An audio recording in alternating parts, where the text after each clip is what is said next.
12 kila moja kulingana na mpangilio wake ambao utawekwa. Zina uwezo wa kubeba hadi watu 12 kila moja na kulingana na mpangilio wake. Lakini sifa nyingine ni kwamba boti hizi zina uwezo kufikia kasi ya zaidi ya boti 52 ambayo ni wastani wa karibu kilomita 96.3 kwa saa moja. Lakini pia miongoni mwa sifa kabamba ambazo boti hizi mbili zimesheheni ni kwamba zimejengwa kwa teknolojia ya kisasa na zenye uwezo wa juu na kuzidi kiwango cha boti 50 karibu kilomita 92 kwa saa moja. Lakini pia boti hizi hasa zimesheheni ama zimejengwa kwa teknolojia ya kisasa kabisa ambazo zinaiwezesha kufanya kazi katika mazingira tofauti ama mazingira mbalimbali ya bahari pamoja na maziwa makuu. Lakini pia boti hizi zina mfumo wa kisasa kabisa wa uendeshaji uliokuwa salama baharini. Ni tukio sasa la kukata utepe ama kushuhudia tukio lenyewe muhimu kabisa la makabidhiano. Waziri Mkuu anaenda kukata utepe, tusikilize hapo.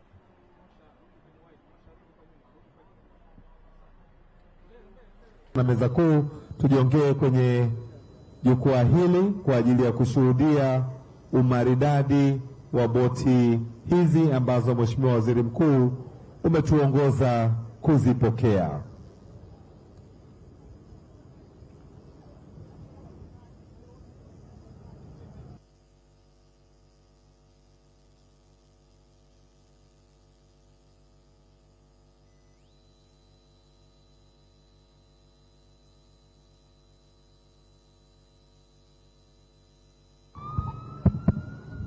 Mheshimiwa Waziri Mkuu, naomba upate maelezo kidogo ya boti hii. Karibu. Mheshimiwa Waziri Mkuu, boti yetu hii mahiri kabisa ina uwezo wa kukimbia noti 52. Ni mwendo ambao unaweza kufika Zanzibar kwa muda usiofika saa nzima. Lakini injini unazoziona kwenye boti hizi, kila injini moja ni sawasawa na nguvu ya farasi 300. Kwa hiyo kwa injini 3 ni sawasawa na farasi 900 ndio wanasukuma chombo hichi. Kwa hiyo tukisema tunataka kwenda mpaka kwenye mpaka wa maji yetu ni chini ya masaa 4 tunakuwa tumemaliza mipaka ya maji yetu kwenda deep sea. Kwa hiyo ni mwendo wa kasi sana, nadhani ni kati ya boti zenye kasi kubwa hapa nchini kwa sasa. Na vile vile ina uwezo wa kugeuka mpaka aliyoko ndani ya maji akagusa maji na bila kupinduka. Huo ndo umahiri wa boti zetu hizi. Kama unavyoona inavyokwenda vile, lakini akisema anataka kusimama ghafla, ana uwezo wa kusimama hapo hapo kwa umbali usiozidi mita 1.5. Kwa hiyo ni boti zinazoenda kasi sana, lakini ana uwezo wa kuapproach kwenye kina kifupi. Kwa mfano, anamkimbiza mhalifu anayekimbilia maeneo ya mikoko au maeneo ya maji yenye kina kifupi, basi ina kina kisichofika zaidi ya sentimita 30. Kwa hiyo inaweza kwenda maji ya chini ya goti la mtu mzima. Huo ndio umahiri wa boti yetu hizi.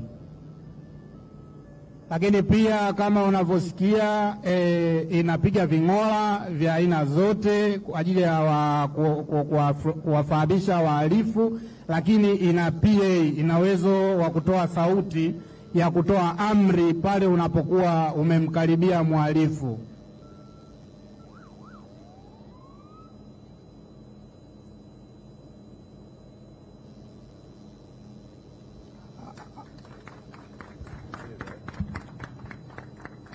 Tunashukuru sana Mheshimiwa Waziri wetu Mkuu na mgeni wetu rasmi. Hii ni tamati ya shughuli yetu. Tuendelee kukushukuru sana na tukukaribishe sasa uweze kuendelea na ratiba nyingine. Brass band, naomba tumsindikize sasa mgeni wetu rasmi. Naomba washiriki wote tusimame. kuelekea mwishoni kabisa mwa shughuli hii ambayo ni tukio la kihistoria ambalo linaendelea kuhakikisha linaendelea kuichora ramani mpya ya ulinzi na kuhakikisha usalama ama kuhakikisha bahari iliyokuwa salama na maziwa makuu. Ni uzinduzi ambao Waziri Mkuu wa Jamhuri ya Muungano wa Tanzania Dr. Mwigulu Nchemba amehitimisha hivyo zoezi na anasalimia na viongozi mbalimbali baada ya kushuhudia tukio hili muhimu kabisa la uzinduzi